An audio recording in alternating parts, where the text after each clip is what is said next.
How do you make sure that you're getting the right data? What are the questions you're asking yourselves at the beginning of the process that lead you down to this path of getting the right data?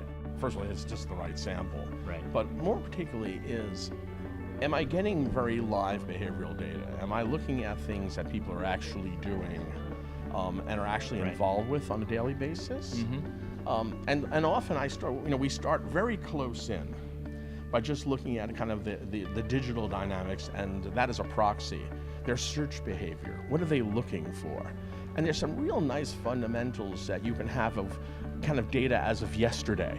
Mm-hmm. So I think a lot of it is the freshness of it, but I think the biggest thing we look for is data that's more forward-looking. We look at the trend, we look at the direction or the momentum of this data, as opposed to saying, well, let's look at the historical thing and try to figure out what that tells us. It's a far more of a forward-looking approach. So where are the trajectories and momentum lines in this data? Right. Is the data we're looking for. The Got stuff that kind of is indicative of future behavior or a certain habitual stuff that we know is not going to radically change.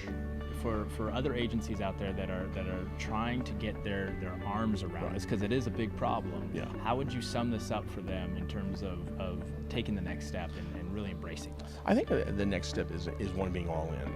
Yeah. And I think a lot of it is throwing out stuff that you might have held sacred. And traditional roles, I think a lot of it is an organizational thing and it's a cultural thing.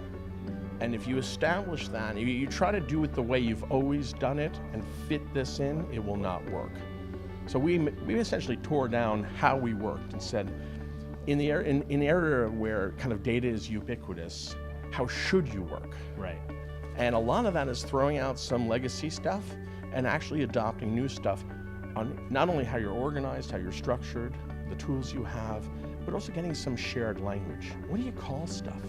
Because data people describe things a lot differently than a classic brand creative guy.